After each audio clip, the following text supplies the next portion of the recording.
साहित्यिकी में आप सभी का स्वागत है। आज हम पढ़ने जा रहे हैं हजारी प्रसाद द्विवेदी जी द्वारा संकलित कबीर ग्रंथावली का पद संख्या 165। आइए सबसे पहले इस पद को पढ़ लेते हैं।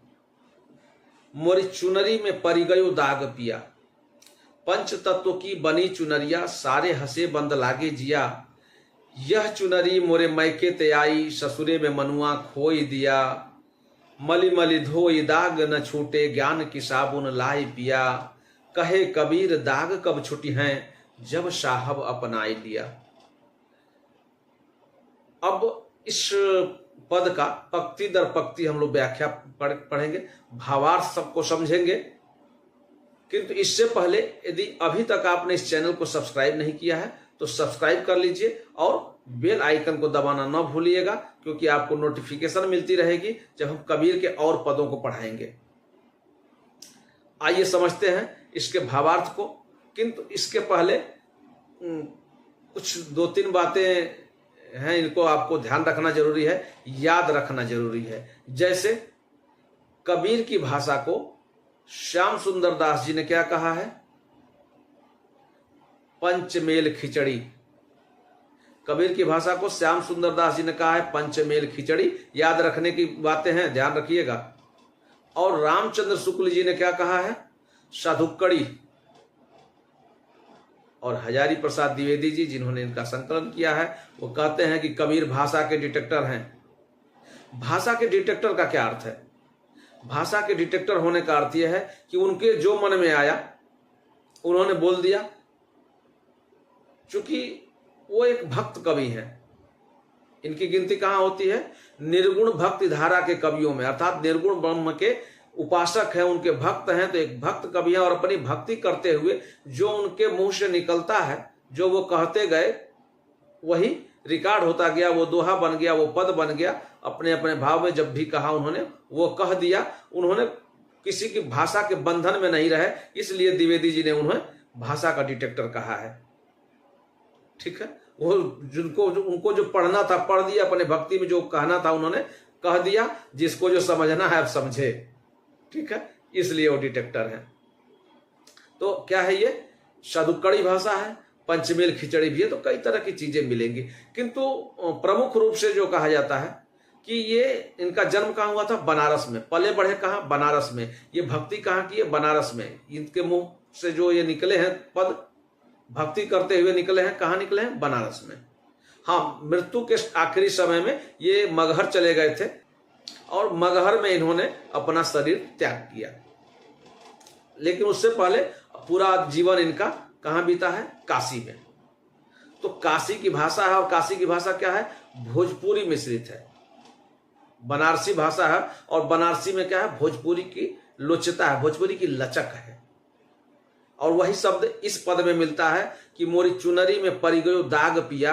ये भोजपुरी का भाषा है, भोजपुरी भाषा का शब्द है और वही प्रभाव इनको यहाँ दिखता है। और उनके विभिन्न पदों में कहीं और जगह भी जो काव्य लिखे हैं तो दूसरी भाषाओं का भी प्रयोग किए हैं, पंजाबी का भी किए हैं, फारसी का भी किए हैं, अरबी का भी किए हैं। इसलिए इसकी भाषा को पंचमेल खिचड़ी कहा गया है। अभी जो ये पद हम लोग पढ़ने जा रहे हैं ये अधिकांशतः बनारसी और भोजपुरी का मिक्सचर है।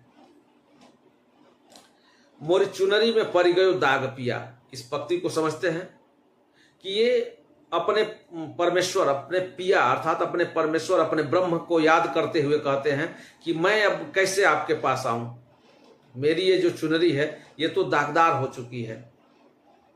और ये चुनरी कौन सी है?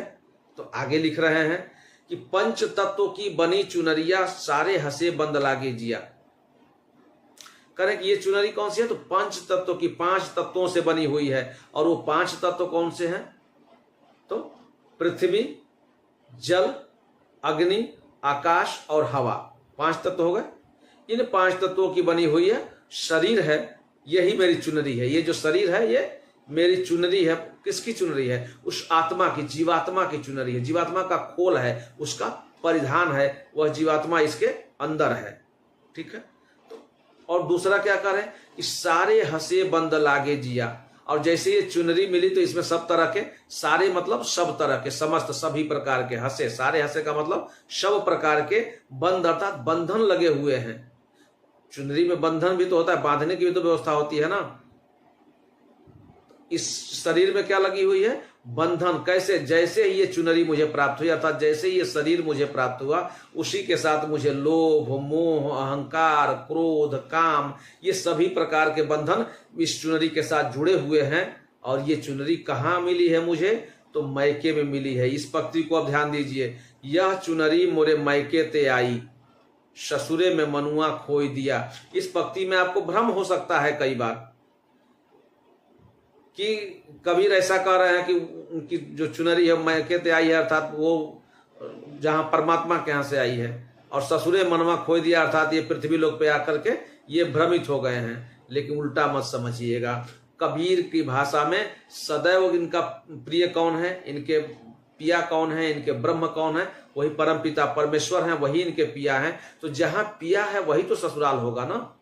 जहां इनका दूल्हा है ससुराल वो होगा। इस बात का ध्यान सदैव रखिएगा, भ्रम में मत आइएगा। अब इनको चुनरी कहाँ मिली है? यह चुनरी मोरे मैके ते आई। चुनरी मिली कहाँ है? तो जब इस धरती पे इन्होंने जन्म लिया है मनुष्य के रूप में, तो ये चुनरी इनको मिल गई है। अर्थात ये मनुष्य लोग क्या है? इनका मायका है। यहाँ जन्म लेते ही इनको चुनरी मिल गई, और जैसे ही चुनरी मिली है तो सारे प्रकार के बंधन, लोभ, मोह, क्रोध, काम, मद, अहंकार, ये सारे प्रकार के बंधन इनको मिल गए हुए हैं। और इससे जुड़ते हुए, इन सब विषयों से गुजरते हुए, एहसास करते हुए, उनका लाभ लेते हुए, जब इनका एक समय आया है कि ईश्वर का ध्यान आया कि अरे मुझे तो ससुराल भी जाना है, तो अब मन उलझ गया है। ससुरे में मनवा खोई दिया अर्थात जब ससुराल जाने का ख्याल आया है तो अब मन उलझा उलझा सा है। किस बात को लेकर उलझा हुआ है? कि मलिमल धोई दाग न छूटे। अब तो ध्यान आ गया है ना कि जब तक इस मन मैला रहेगा, इस पे दाग रहेगा इस शरीर पे, तब तक प्रभु अपनाने वाले नहीं हैं। तो कर क्या रहे हैं कि मनमल धोई दाग न छूटे, ज्ञान के साबुन लाए पिया।